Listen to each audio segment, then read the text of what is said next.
Good day, everyone, and welcome to the Cintas Quarterly Earnings Results Conference Call. Today's call is being recorded.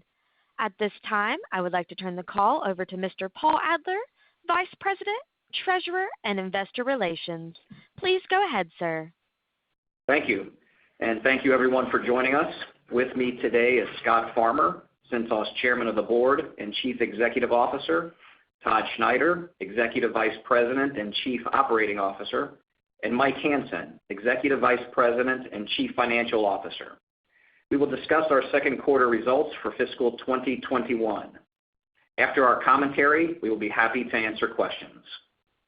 The Private Securities Litigation Reform Act of 1995 provides a safe harbor from civil litigation for forward-looking statements. This conference call contains forward-looking statements that reflect the company's current views as to future events and financial performance. These forward-looking statements are subject to risks and uncertainties which could cause actual results to differ materially from those we may discuss. I refer you to the discussion on these points contained in our most recent filings with the SEC. I'll now turn the call over to Scott Farmer. Thank you, Paul, and good morning, everyone. The COVID-19 coronavirus pandemic remains a significant disruption to the economy.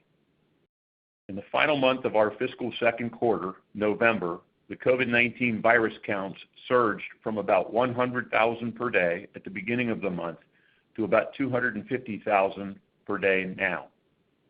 Not surprisingly, economic indicators such as jobs growth, unemployment, and retail spending reflect an economic recovery that slowed considerably as the fall months progressed and the virus counts increased.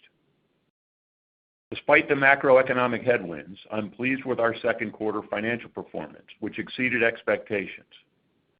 Our employees, whom we call partners, have not wavered in their passion for getting businesses ready for the workday. They're providing essential products and services to help keep our customers and their places of business clean and safe. These include hand sanitizer services, professionally laundered healthcare scrubs and isolation gowns, first aid products, sanitizing wipes, face masks, gloves, and fire protection services, as well as many others. The conversion of no programmers, the do-it-yourselfers, if you will, remains robust.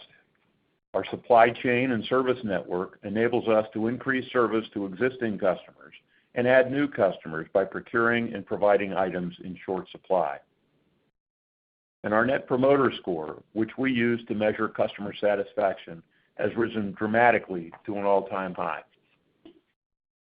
We find ourselves today, however, at a time of increasing uncertainty. A number of states and municipalities have reinstituted temporary economic restrictions in response to rising COVID-19 cases. Others are considering them. On the other hand, vaccines are being distributed, and the U.S. government continues to discuss additional economic stimulus. The uncertainty of the resolutions of these impactful events makes providing near-term guidance very difficult. Therefore, we're not providing financial guidance at this time. However, if we're able to gain clarity before the end of the quarter, we'll provide an update in advance of our third quarter earnings release. That said, there is much that does remain certain. Our employee partners reflect the steadfast Cintas culture. They're always striving to exceed the expectations of our customers to maximize the long-term value of Cintas for its shareholders, employee partners, and other stakeholders. The result is consistently strong financial performance, with Cintas growing revenue and EPS 49 of the past 51 years. I remain certain of our value proposition of getting businesses ready for the workday by providing essential, unparalleled image, safety, cleanliness, and compliance. It has never resonated more than it does today. I remain certain of our addressable market, namely the millions upon millions of businesses that are not currently Cintas customers, many of whom are not in a program with recurring service, but could benefit from at least one Cintas product or service. And I'm certain that Cintas is well positioned for years to come. Now I'll turn it over to Mike for commentary on the financial results of the quarter. Mike? Thank you, Scott, and good morning.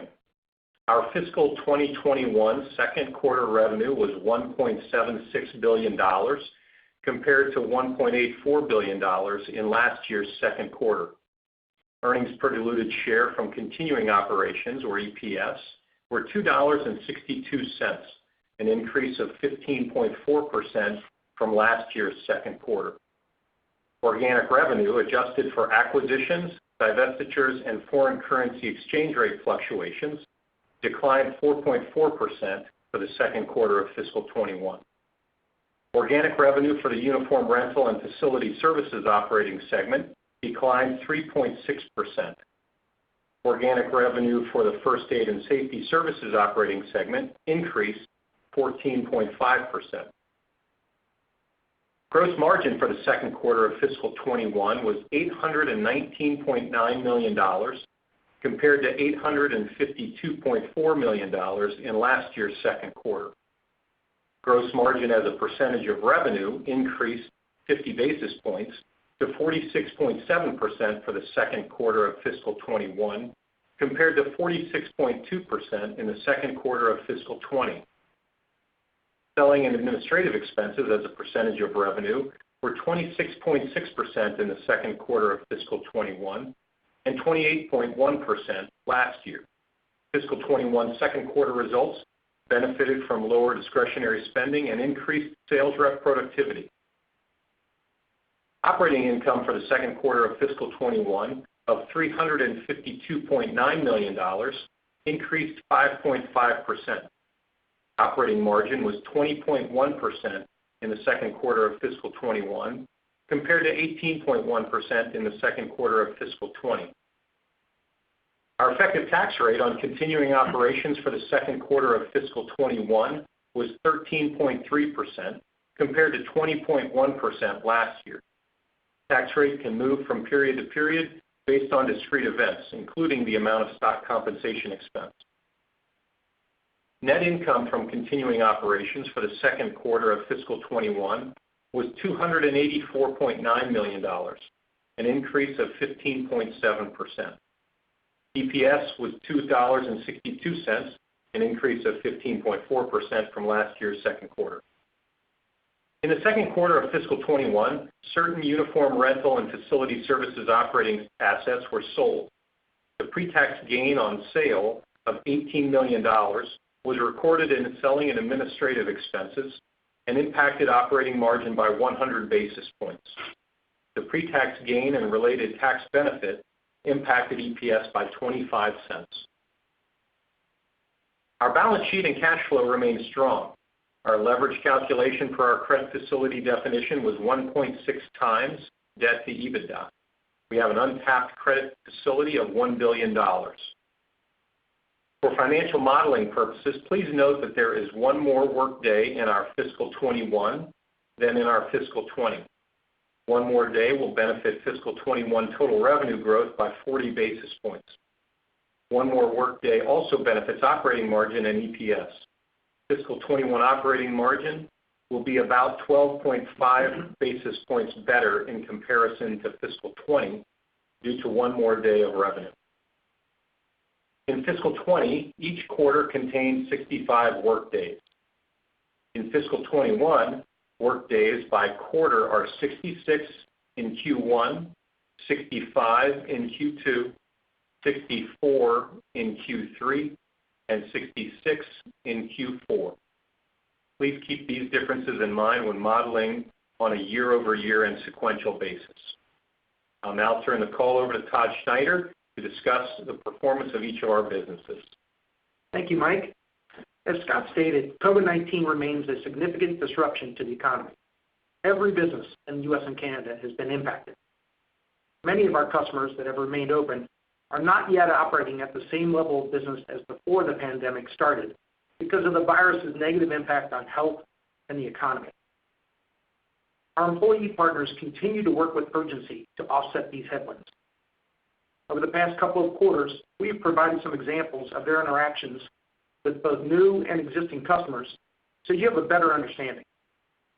Many of those examples highlighted customers in the industries of healthcare, education, and state and local government, in products and services, including scrubs, hand sanitizer service, and masks. Through the second quarter of the fiscal year, the amount of uniform rental and facility services new business sold to healthcare, education, and government customers is double the amount in the prior year period. And the amount of first aid, fire, and other new business sold to customers in healthcare, education, and government is 6 times the amount sold in the same period last year. Now, some of this new business is recurring and some may not repeat. Nevertheless, the results are really impressive. Also, the number of scrub dispensing machines installed in our first 2 quarters doubled last year's number. And since the virus appeared, our employee partners have provided businesses with over 350,000 hand sanitizer dispensers and over 125 million masks. I am truly in awe of the accomplishments of our team in this challenging time, and I'm excited about the opportunities for Cintas post-pandemic, which seems to be finally appearing on the horizon. With that, I'll turn now to the second quarter financial performance of our businesses. The Uniform Rental and Facility Services operating segment includes the rental and servicing of uniforms, healthcare scrubs, mats, and towels, and the provision of restroom supplies and other facility products and services. The segment also includes the sale of items from our catalogs to our customers on route. Uniform Rental and Facility Services revenue was $1.41 billion compared to $1.47 billion last year. Our Uniform Rental and Facility Services segment gross margin was 47.5% for the second quarter compared to 46.6% in last year's second quarter. Higher inventory amortization expense of 80 basis points was more than offset by the benefits of lower production and service expense as a percent of revenue. Our First Aid and Safety Services operating segment includes revenue from the sale and servicing of first aid products, safety products, personal protective equipment, and training. This segment's revenue for the second quarter was $194.4 million compared to $169.7 million last year. The First Aid segment gross margin was 43.0% in the second quarter compared to 48.4% in last year's second quarter. Lower production and service expenses as a percent of revenue compared to last year's second quarter were more than offset by higher cost of goods sold from the increased proportion of revenue from personal protective equipment, such as masks and gloves. Our Fire Protection Services and Uniform Direct Sale businesses are reported in the All Other category. Our fire business historically grows each year at a strong pace. The Uniform Direct Sale business growth rates are generally low single digits and are subject to volatility, such as when we install a multi-million-dollar account. Uniform Direct Sale, however, is a key business for us, and its customers are often significant opportunities to cross-sell and provide products and services from our other business units. All Other revenue was $152.1 million compared to $204.1 million last year.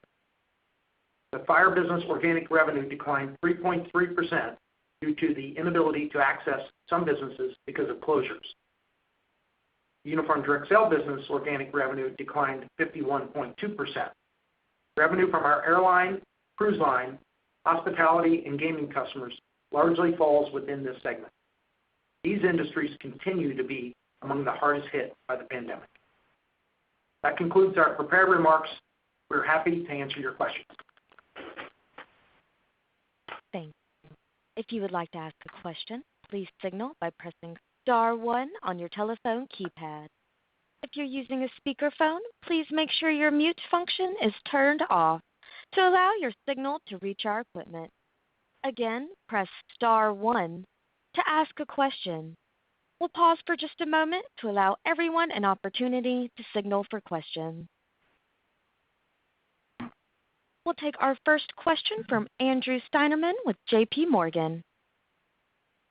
Good morning, everyone. Could you give us a sense about the month of November in terms of organic revenue trends for rental? And if you can make a comment into the month of December, that would be great. Andrew, this is Scott. Yeah, we can give you a little bit more color on that. Through the quarter, we continued to see an improving revenue trend. For the month of November, in the Uniform Rental and Facility Services segment, the rental organic growth was -1%. First Aid and Safety for the month of November, organic growth was 14%.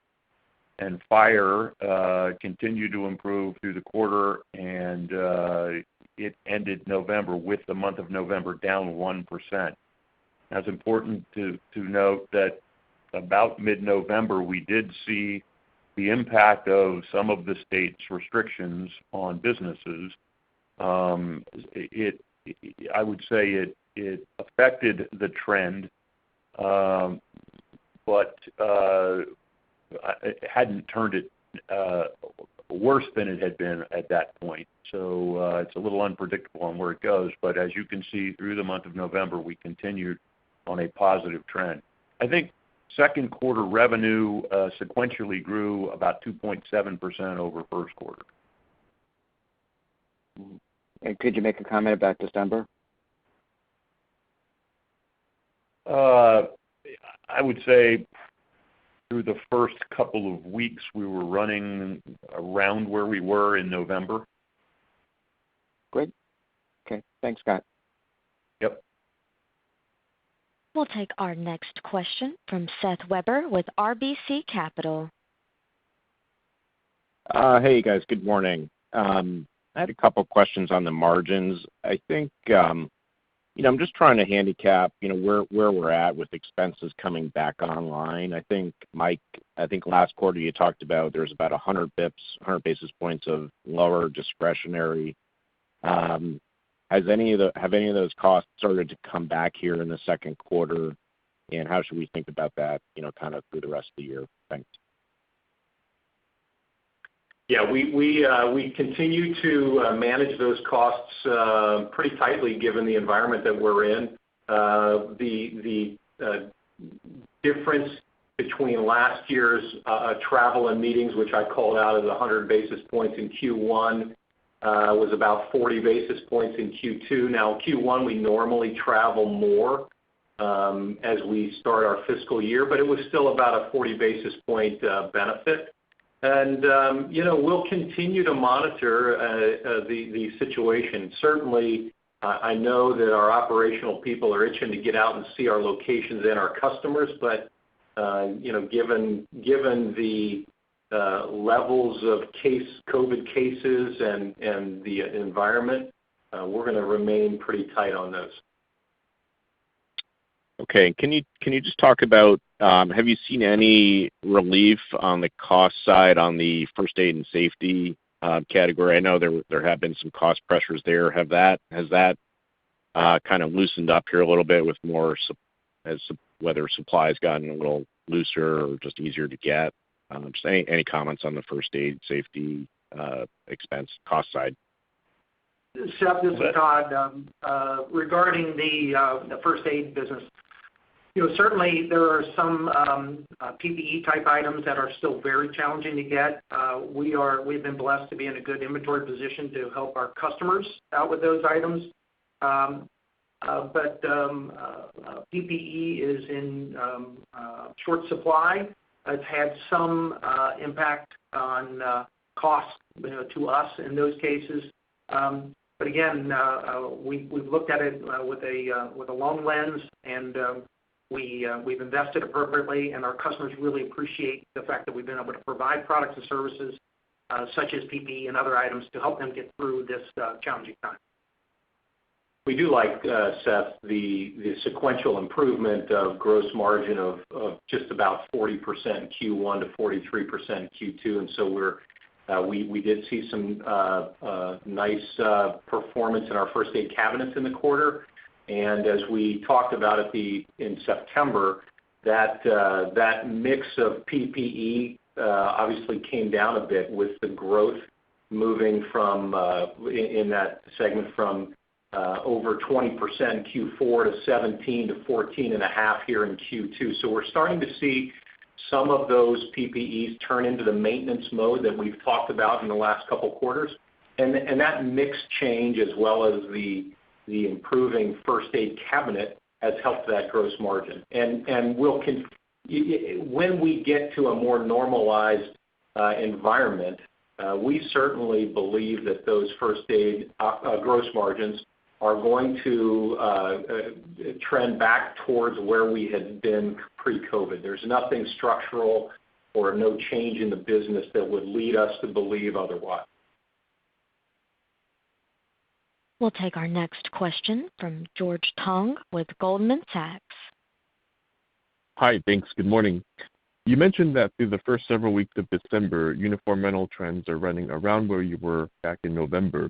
Can you discuss changes you've seen, if any, around new business and retention trends over the past several weeks? Our new business numbers continue to perform very well. We still believe that the value proposition that we have is important in this current environment, and so we're continue to attract new customers. We haven't seen a change in lost business rates at this point. We have seen, because of government restrictions, some customers going back on hold, meaning they're temporarily closing the business until the restrictions are lifted, and that would be the change that we've seen since about mid-November in the economy. Those restrictions are, the various states and cities. It's California, it's Illinois, it's New York, other states, Washington, Oregon, even up in Toronto. So these are the places that we see those type of restrictions that are impacting our customers. But from a lost business standpoint, we haven't seen a real change in lost business rates. Got it. That's helpful. And then can you talk a little bit about how much growth you're seeing from the non-programmer market versus your existing customers, and how much healthcare as a vertical is contributing to growth currently? Sure. The no programmer market for us, we've tracked it for many years. It's between 60 and 65% of our new business customers. It remains in that range today, and as I said in my opening remarks, there are millions of businesses out there that do not have a program that we can offer them, and so we like our position and our ability to convert them. Even within the healthcare space, there are, if you define a no programmer as somebody who doesn't have a rental program, most of the scrubs that you see in hospitals are direct sale type scrubs, some of them bought by individual healthcare workers, some by the hospital for departments and things like that. But converting them to a rental program, we would call a conversion of a no programmer. The other area that we're seeing in healthcare that's doing really well are isolation gowns. Those are traditionally direct sale, disposable gowns, and we have a rentable alternative that actually saves the hospitals and healthcare providers money to convert from a direct sale program to a rental program. So we're seeing a lot of success in that as well, and that would be what we would consider a no programmer conversion within healthcare. George, this is Todd. Just to build off a couple items that Scott mentioned, our no programmer as a business as a percent of our total remains quite consistent.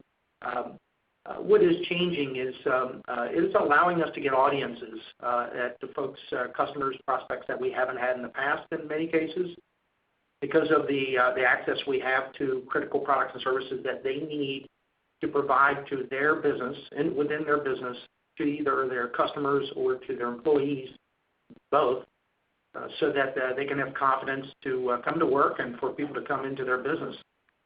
Scott spoke about some in the medical area have been very successful. The isolation gowns, hand sanitizer, sanitizer wipes, disinfectant wipes, scrubs are all are seeing great demand.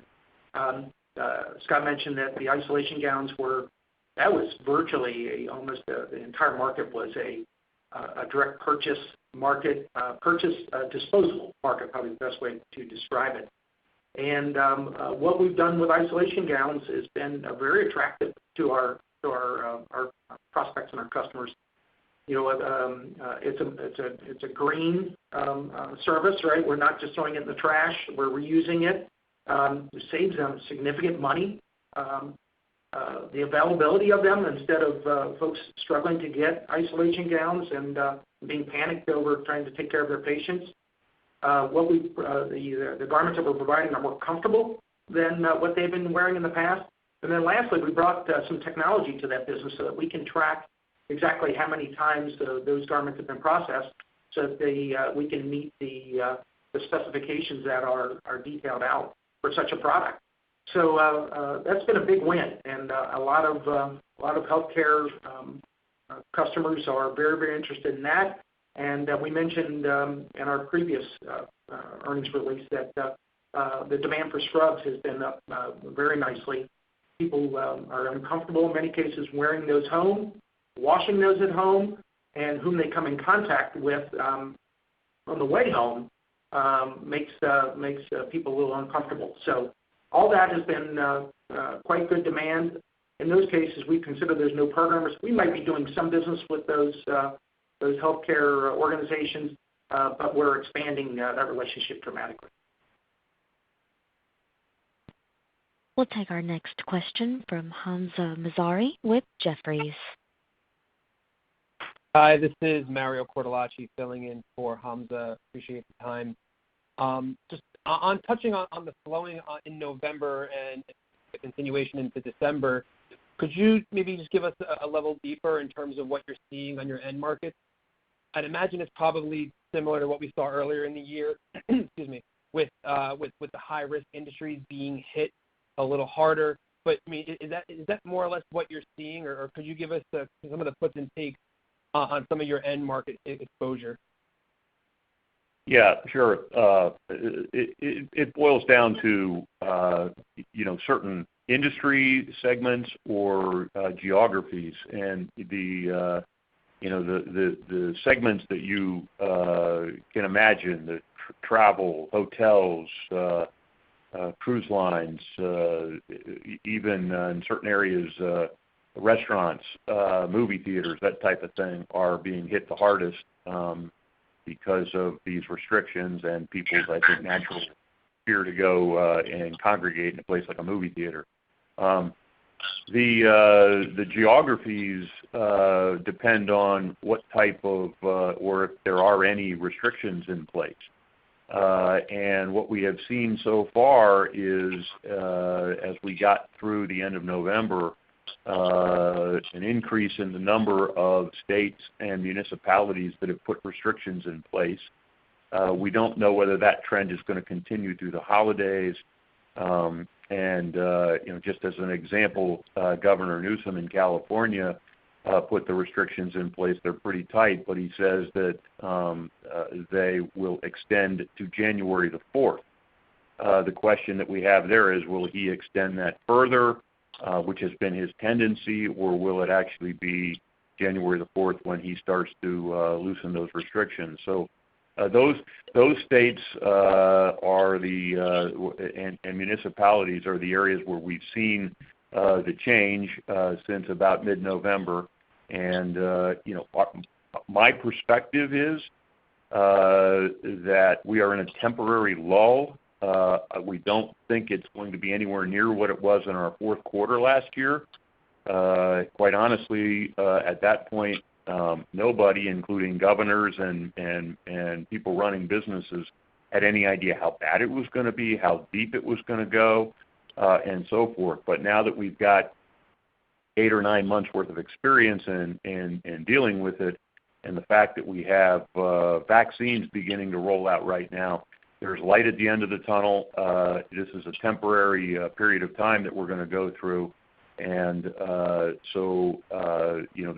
I hope provides a little color to you. I'm happy to get more specific in any area if you have any questions.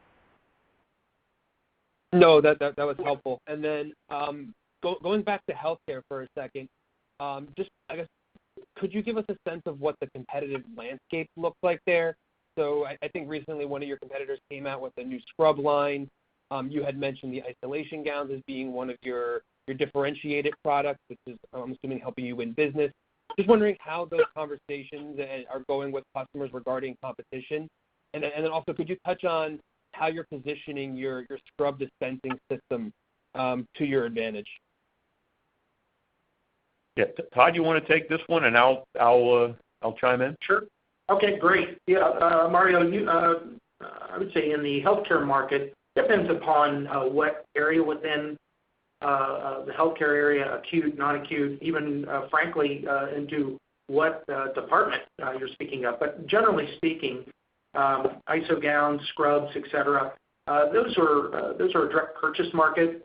In the case of ISO gowns, disposable, the most common way people procure those products. Linen companies certainly are in that space. Those who provide services to those types of customers. But if I generally had to describe it, it's a direct purchase or disposable market with any reusables would be traditionally with a linen type companies would be the most common experience. As far as the scrub dispensing, it's been going extremely well for our business and our customers. The demand is there because it's I think most people can see the experience where you go into a grocery store and you see people wearing scrubs, right? And those belong to the hospital normally. And what happens is because folks struggle to get access to scrubs, they tend to hoard them. And as they hoard them, then they have to buy more scrubs. And when they do that, and they're in that type of situation, they tend to buy the cheapest scrub they can because they end up disappearing. And we completely change the value proposition there. We provide a scrub that people want to wear, not just have to wear. It's comfortable, attractive, and we're continuing to invest in that area and come out with more better technology around the fabrics, et cetera. And makes it completely accessible, meaning there's a complete accountability. So when you want a scrub, you can get it. You have complete access, and then it's laundered for you, so they don't have to take it home. So it has been really attractive for our healthcare customers. And as I mentioned in the opening remarks, we've installed twice the amount of scrubs that we did last year at the same time so far through Q2. So great momentum, and we're very encouraged. Todd, let me add this is Scott. Let me add one thing relative to the competition. And Todd mentioned that it is traditionally a direct sale item, scrubs and isolation gowns and that sort of thing. And so I think the thing that's helpful to you all to understand is that it is really difficult, and I don't know that it's even a concept that a traditional direct sale competitor would even consider, would be to try and develop a laundry service to do that. So we're providing a unique opportunity for a customer to convert to a rental program where the traditional competition can't. They don't have the ability to do that. And that is a big, significant competitive advantage for us versus the traditional supplier. That, and we believe that because of the technology we brought, the scrub machines, the dispensing units that keep inventory tracking, and our ability to control how often a isolation gown is processed before we pull it out of service. These are the kind of things that for traditional competition they can't do.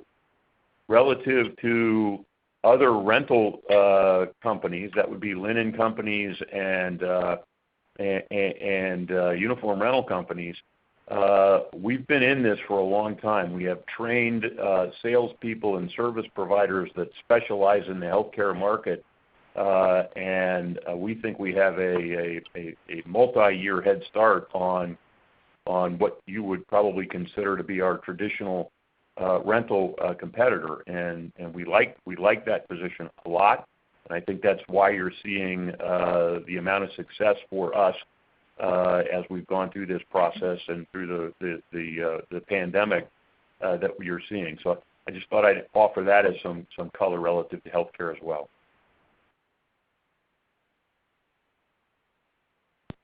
We'll take our next question from Manav Patnaik with Barclays.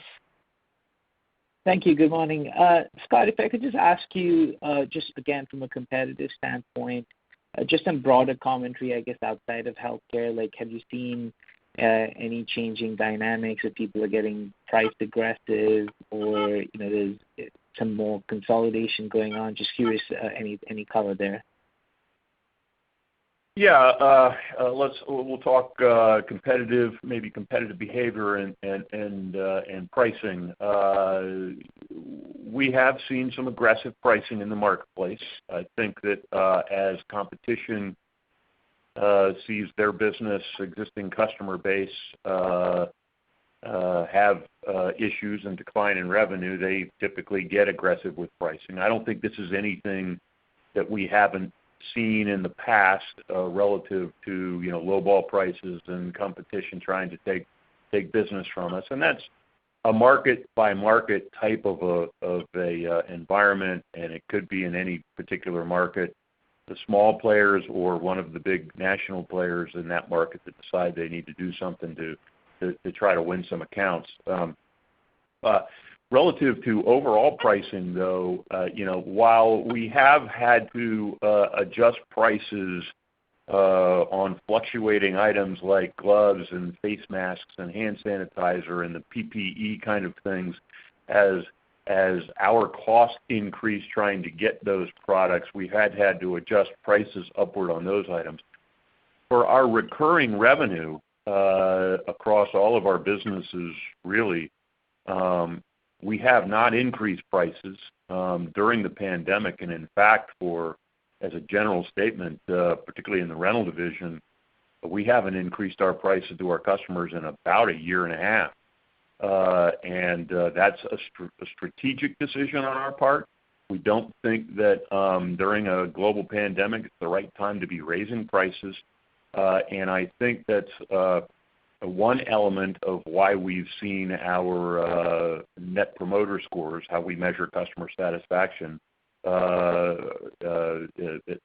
be impacted to the positive, and so that's our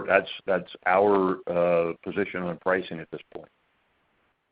Scott, if I may, Manav, just a couple items on that regarding our approach with our customers. Scott mentioned pricing hasn't, recurring revenue pricing hasn't gone up in 18 months or plus. And our approach to our customers was to be, we call it caring, consistent, and flexible. Meaning we know it's a very challenging time for our customer base and our prospect base. So we wanted to take the appropriate approach. Scott mentioned that it's showing up in our customer satisfaction scores, which we track via net promoter scores. And we look at it as what's the lifetime value of those customers. And we want to have those customers for a lifetime and not take a short-term approach. And I think, again, that's showing up in our net promoter scores, and I think it's going to show up long-term in how customers look at us. Got it. That's helpful. And also, I think you've given examples on how basically your scale, plays totally to advantage in these times where there's kind of heightened demand. Have you seen, maybe some of your smaller competitors just, be financially constrained, and does that present even more opportunities now? Well, yeah.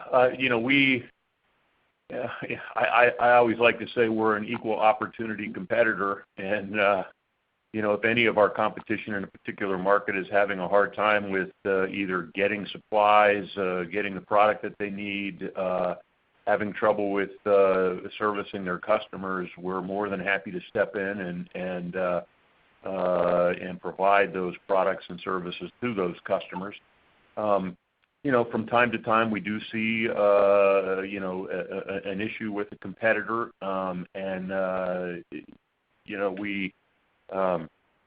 we'll react accordingly on a customer by customer, prospect by prospect basis, if you will, relative to that. I don't know that it's because of it's still a little uncertain and where this is all going to go and how quickly it's going to end. Different opinions on that, but I do think that it could provide a future opportunity for acquisitions. I think that there would probably be a desire on the part of a potential seller to try to get their revenue back to where it was pre-COVID, to have something larger to sell. But with that, we'll deal with those kind of situations as they come up. But that is obviously an opportunity for us as well. We'll take our next question from Andrew Whitman with Baird. Great. Thanks for taking my questions, guys. I think this one's probably for Mike. And just kind of looking back here on calendar 2020, it's obviously been a remarkable year, challenging year for so many people. I mean, the thing that I think most investors will look back and think about Cintas is how you managed through this and seeing your margin percentage go up despite the revenues declining.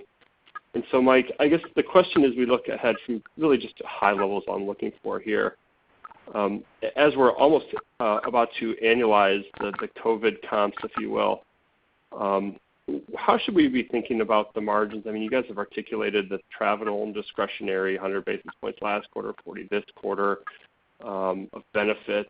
But are there other buckets out there that could be margin headwinds as you hit the year and annualize the COVID things? I don't know, things like incentive compensation, I don't know, fuel prices, other things that might have to come back in on the production side of things. What else should we be thinking about from a high level as investors that could come back in as we hit the year mark on COVID?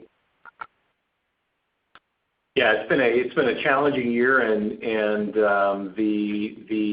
it has required a lot of different managing of the different cost structures, and it certainly has been a challenge. But as we move forward, look, there are certainly some things that we have learned about some of our costs, like travel.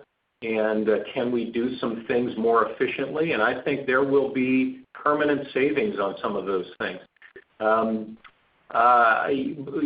will be some of that comes back, but I don't think we're going to see 100 basis points of movement in something like that. And so as we look forward, Andrew, I would say this: we want to grow over the course of the long term. We will continue to staff revenue-producing positions to prepare ourselves to grow. And that may mean a little bit more bench in our service departments and in our sales departments. And that will probably create a little bit of additional spending. But having said that, Scott's managed the business very, very well in this period of time, and I would expect that is going to continue. We will continue to be very, very cognizant of our margins and our costs, and recognizing that our goal is to continue to see very healthy incremental margins. So, Andrew, there's not really anything that I would point to other than a little bit of that travel coming back, and a little bit more of the staffing of revenue producing positions that are needed for growth. Okay, great. That's my only question for today. Have a good holiday season, guys. Thank you. Thanks, you too. You too. We'll take our next question from Tim Mulrooney with William Blair. Yeah, good morning. Just one for me as well on employee retention, which I know is a key initiative for the firm and something y'all track pretty closely. I'm curious how that's trended through the pandemic. You get with furloughs and disruptions to your routes from temporary shutdowns. If employee turnover has been something that's been harder to manage over the last several quarters, or if it's actually been easier because the labor market isn't as tight as it's been relative to the last several years. Thank you. Tim, this is Todd. Thanks for the question. Employee, what we call partner retention, is never easy. But I will say that our performance since the start of the pandemic has been impressive. The results are continuing to improve. We have our partner base is an impressive group of folks who are relentless, creative, and very proud of what they're doing on a daily basis to help businesses function in this environment and function successfully. So there's an esprit de corps in the organization that they're very proud of what they do, and we've got a great group of leaders and frontline partners all throughout that we're very happy with. And so yeah, it's going quite well, and we're really encouraged about that as we move through.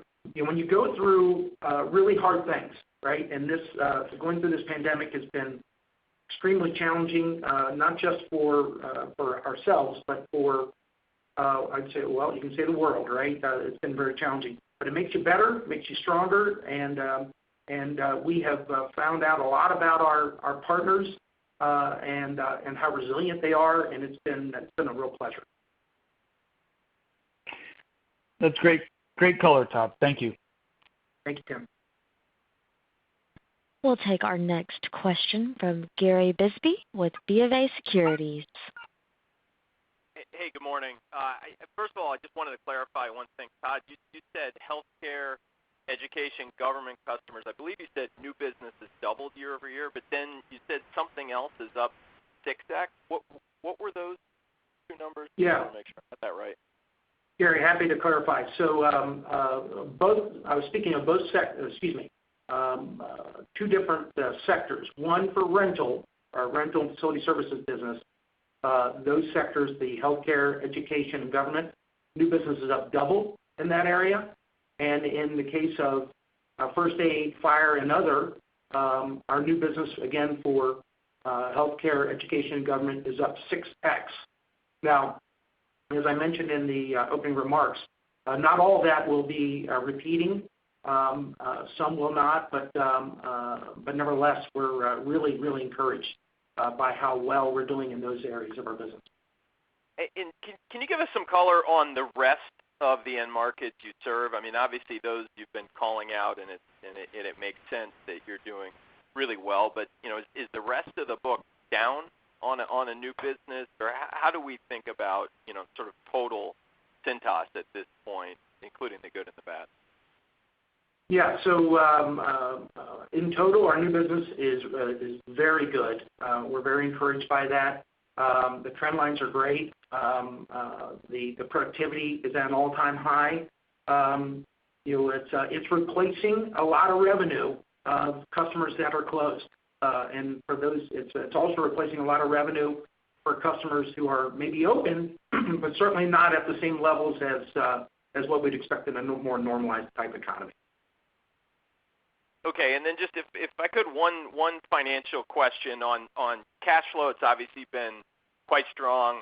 How do you think about two factors? One, CapEx, coming back to more normal levels. Is that just a matter of revenue getting back and you bring the spend back, or anything else we should think timing? And then the other one on inventory. Inventory days is up a lot, I guess in part sales down, but also building inventory for all these newer items, PP&E and whatnot. How do you think about inventory levels in a more normalized revenue environment at some point in the future? Are they likely to be higher than they've been, and is that something that will continue to build and have an impact on cash flow? Thank you.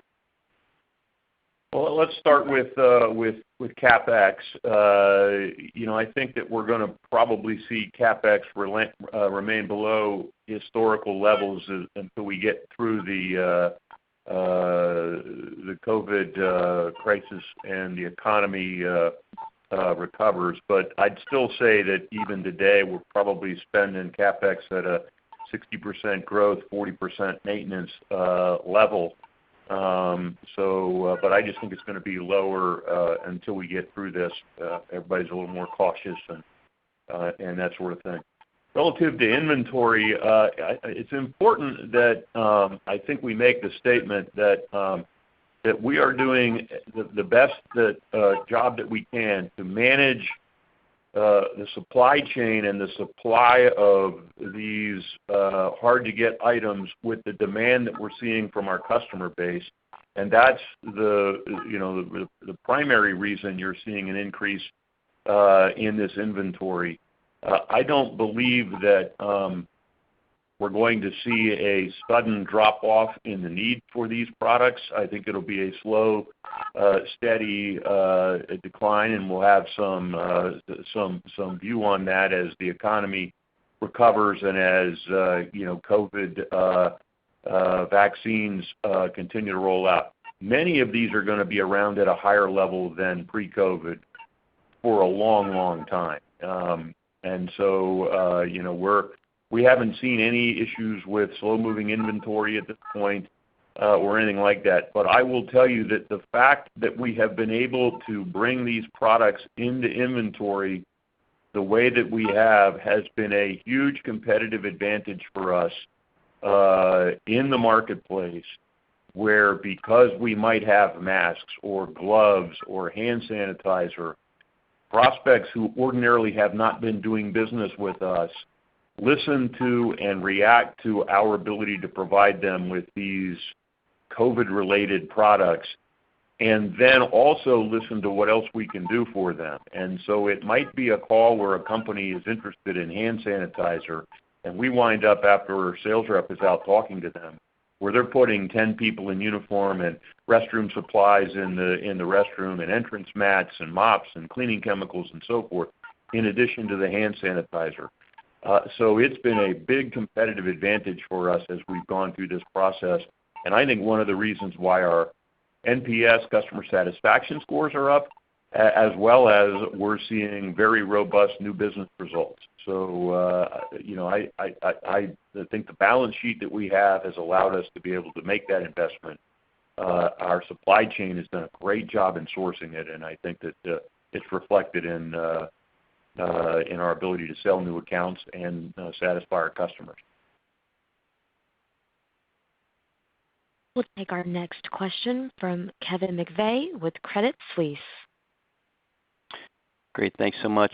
Hey, I wonder if you could give us a sense of, across a client base, how many are, in percentage numbers, maybe how many are inactive today, and is there a way to think about where the average customer is in terms of percentage of prior peak, just to get a sense of the potential to scale as things start to reaccelerate from a COVID perspective, or recovery rather? That's difficult for us to say because in many ways it's a moving target. We have had customers that were open and then because of a regulation or a restriction had to shut down temporarily, open back up. Some of the customers that are open only at 50% capacity or at a lower level than they were. But we haven't gotten into those figures because it moves around so much that if I tell you something today, it could be different next week. And so we, depending on who might apply new restrictions and so forth. So we haven't gotten into that level of detail, and I hesitate to do that only because I think it might be a little misleading, only because it moves around so much. Good. Okay, thank you. And then just, in the kind of post-COVID world, as you think about how much of the demand is structural, is there any way to think about that against the core business in terms of, it seems like obviously healthcare is going to be a more significant contributor to the business, but just any incremental step up and how much of that is kind of structural versus, maybe starts to kind of normalize?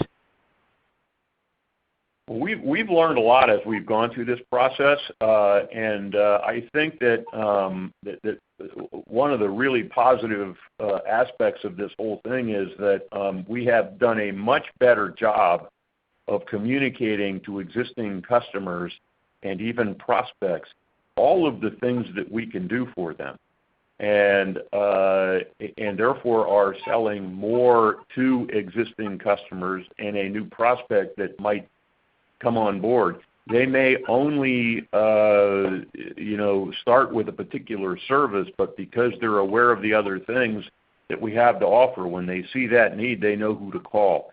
That has been a structural change for us, and I believe that the things that we have to offer these customers are things that they're going to be using in the long term within their businesses to help keep their businesses, their employees, and their customers safe, have a clean environment for them to work in, be compliant with regulations and in the fire business, insurance company requirements, and so forth. So we're excited about the position that we're in right now, and as I look to the future, I'm really excited about where all this can go. Kevin, this is Todd. As an example of that, we mentioned that in a previous call that there's a large national bank chain that we were doing zero business with, and now we're providing hand sanitizer to every single branch that they have. And in addition to that, we're talking to them about other facilities products that they are in need of. And we're also talking to them about our fire service, which, as you can imagine, they need all of that. It's just a matter of where they're getting it from and centralizing spend, in many cases saving money. So that's just one example of what is occurring hundreds of times every single day out there with our sales and service organization. As Scott mentioned, really positions us well because there's people in the past who really wouldn't take our calls, and now they will because of our inventory position and our infrastructure, and that helps position us for the long term in a really healthy manner. It makes a ton of sense. I've noticed a lot of dispensers being kind of installed and things like that just historically weren't there, and that bodes well for the future. So thank you. Yeah. Thank you. We'll take our next question from Scott Schneeberger with Oppenheimer. Thanks very much. Good morning. In the other segment, I'm just curious, how is your visibility there? You're obviously experiencing some new wins and seeing some struggles, but if you could break it down between fire and direct sales, just a sense of the visibility you have, and this is the essence of the question is, you've done a nice job managing margin there. How does the visibility correspond with your ability to manage your OpEx there? Thanks. Well, the fire service business is recovering similar to the rental and facility services segment. I mentioned earlier that their November organic growth rate was off 1% from pre-COVID levels, but so we have a pretty good view of what's happening in that business, and I think that will.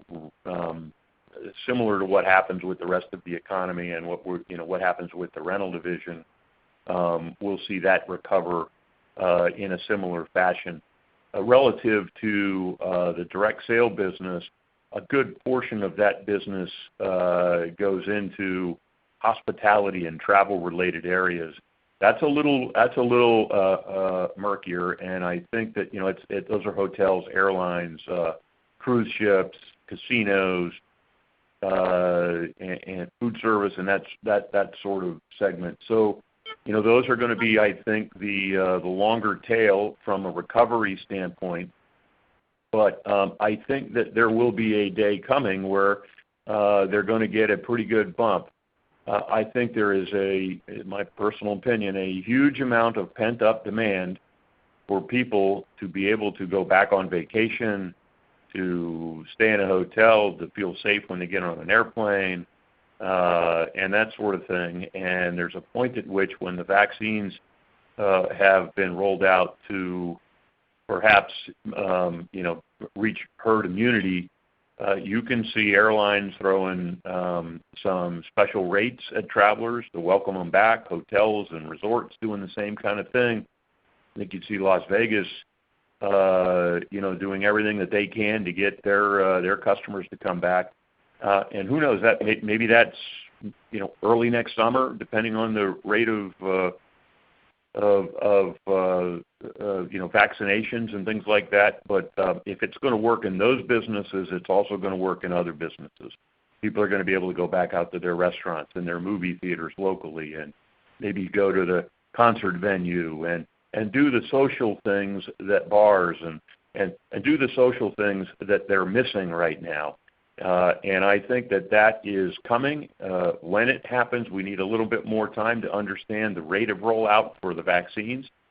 And that's why I continue to say that we're in a temporary lull in this. And that, as we get a little further out and get a little more clarity, we're going to see, I think, some economic activity pick up, and we're maybe a couple of quarters away from that, maybe on an improving quarter-by-quarter basis as those vaccines roll out. Thanks, I appreciate that color. And just as a follow-up, I'm curious on your appetite for M&A and what you're seeing out there as you're clearly in a position of power, as kind of discussed over the course of the call. And then maybe 2 cents on the move to the quarterly dividend, and just thoughts on the whole return of capital strategy of the firm. Thanks. Yeah. So relative to the dividend, that we were the sort of the last person standing relative to giving out annual dividends. We thought and have talked about it at a board level for a long time, and made a decision to make the change. I think it's we have shareholders that we've heard from in the past about cash flow and that sort of thing. So we've reacted to that. We think it's a good change for us. We think it's a good change for the shareholders as well. And remind me, the first part of the question was M&A, Scott. Oh, M&A. Okay, thank you, Mike. I'm sorry. You probably dropped off, but M&A, yeah. We're cautious right now because of where we are in the recovery. But we are in a position where we could do M&A acquisitions in any of our businesses. We'd evaluate them pretty heavily right now just to make sure we understand how well that particular business is doing. But we would be acquisitive if we could find the right deal, the right business at the right price. I think that, as I said earlier, I think there is an element of concern on the seller's part. If their revenue is below where it was pre-COVID, that they're going to get out of the business what they need to get out of the business should they sell it. And so there may be a little bit of a lull there. But I think as the economy continues to pick up, we'll probably see M&A activity pick up. And if that's the case, we sure would like to be a player there. We'll take our next question from Toni Kaplan with Morgan Stanley. Thank you. I was hoping you could provide some clarification on the operating assets that were sold during the quarter. Just wanted to understand what those were, and was that a cost-saving measure given the uncertainty, and does this reduce future capacity at all, and just how does it impact the run rate margin structure, if at all? Thanks. Yeah, sure. It was really just a couple of key focuses. We had some operations in some pretty remote geographies that those particular geographies didn't lend themselves to have an opportunity for a lot of growth. And so we had a lot of resources dedicated to running those operations, and they just weren't important geographies for us. We also had some services that we had been experimenting with, if you will, that we came to the conclusion that we had better opportunities to grow other segments of the business. So these are the areas that we sold. It wasn't really material. Total revenue run rate was about $15 million annually, so I don't think that it's going to have any short-term, mid-term, long-term impact on our run rate. That's helpful. And this was asked in a different way already, but just want to make sure I understand. The comments that you've made today sound like things are doing fine, improving in many cases, but there have been some new lockdowns and potential for more. So that's your reservation for not providing the 3Q guidance. Is that fair? And what do you see directionally, I guess, as the range of revenue growth scenarios? Is it, better than 4Q on the downside, but, better than this quarter on the upside? Just trying to understand how you're viewing the range. And obviously there's a lot of uncertainty, so not trying to nail you down on it, just what's the upside and downside? Thanks.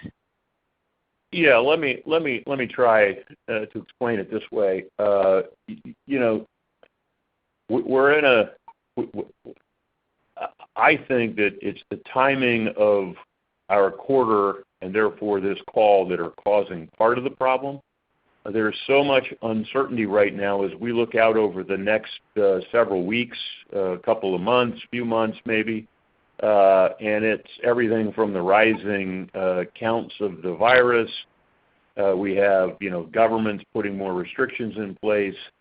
And as of today, I don't know whether more governors and mayors are going to do that, whether they're not going to do that, how long those restrictions are going to stay in place based on, the ones that have put these things in place so far. We have a typical period between Christmas and New Year's where traditionally we have a group of customers close down their facilities for the holidays anyway. We don't know this year whether that means they're going to extend that or not, and so that causes a little bit of cloudiness. We've got an election in Georgia coming up in a few weeks that will determine what happens in the Senate, so there's a lot of uncertainty. When we sat down and talked about it, we said, well, let's put a range together. But when we started to put a range together, we started saying, well, what if this happens and what if that happens? And those would be things like, what if a governor or a group of governors decided, well, the vaccine is 3 months away. Let's leave these restrictions in place for the next 3 months. What does that do to our ability to predict what our low end of the range might be? What if that doesn't happen? What if Governor Newsom actually does open California's economy back up January the 4th? So it became such a wide range that we decided it didn't make sense for you. Our impression I hope you take this the right way, but our impression is that one of the things that you like about our company is that we're pretty predictable.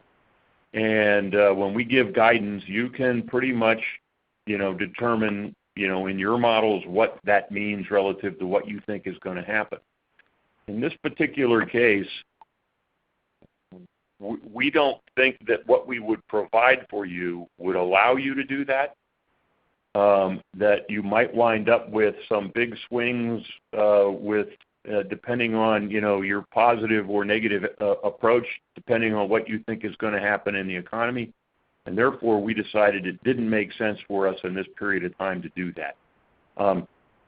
I do not believe, this is my personal opinion, that it will be anything near like what happened in the fourth quarter for us. That was, brand new, and I think there were 38 states that put shelter-in-place orders in place in a short period of time. We haven't seen that. I don't expect that that's going to happen at this point. Moving forward, might it? Maybe. My personal opinion is that won't happen. Therefore, I don't see that as the eventual downside of what's going to happen. The upside could be that that the number of cases begin to subside, that mayors and governors begin to open their economies back up in anticipation of vaccinated progress, and so forth. But I do know this: with the vaccines rolling out, I can't predict the rate yet. I need a better understanding of what that is going to be. But with those vaccines rolling out, fewer and fewer governments are going to put restrictive orders in place, and eventually those economies in those states and municipalities are going to begin to recover at a pretty good rate. Is that in our fourth quarter? I'd love to see that. Is it next summer? Highly likely that by next summer, some point next summer, we're going to be at that position. But that's my view of it, and so I'll end with that. We'll take our next question from Shlomo Rosenbaum with Stifel.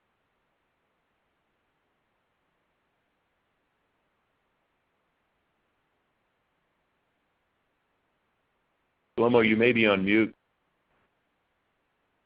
Sorry, I am on mute. Thank you for calling that out.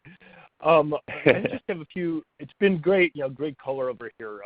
Thank you. And I have a few housekeeping items that I thought we could just kind of run through. Maybe it will be helpful. Just on some of the, can you give a little more detail on kind of the one-time sales moving to subscription sales? Are you, is there some way you can just get into a little bit more about how that impact might have happened in the quarter, and kind of the success that you're having over there? Is this something that is kind of a little bit more of a permanent lift that's over there? And then I have a couple more after that. Yeah, Shlomo, this is Todd. We mentioned in our most recent quarterly release that customers, when they buy large orders of PPE, whether it's a government, a school system, could be healthcare, could be a up and down the street business, they tend to make a large buy, and then they go into maintenance mode from there. And some of those large buys were in our Q1. There were some in Q2. Some of those that bought in Q1 are now in maintenance mode, and we're in Q2. So it's a real mix. And trying to predict for those folks how long they're going to need those products and services, the access to them it's a dynamic marketplace.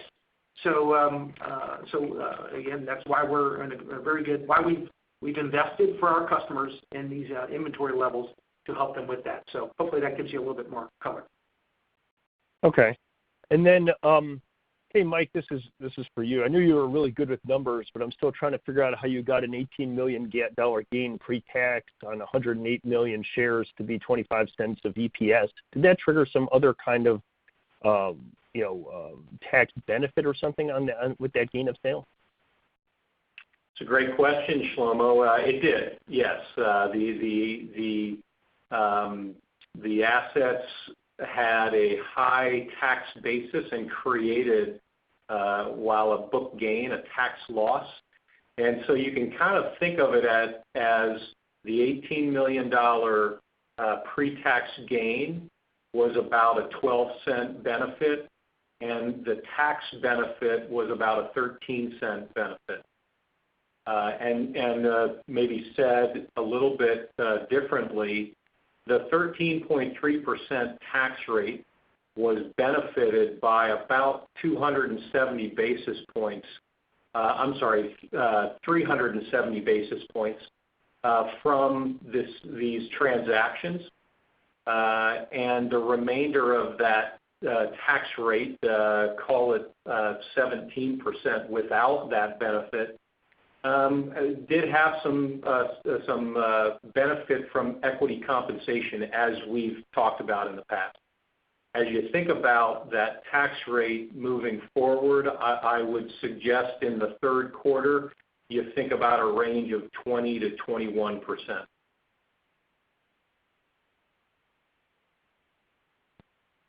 Thank you. That concludes today's question and answer session. Mr. Adler, at this time, I will turn the conference back to you for any additional or closing remarks. Well, thank you everyone for joining us. We will issue our third quarter of fiscal 21 financial results in late March. We look forward to speaking with you again at that time. Good day.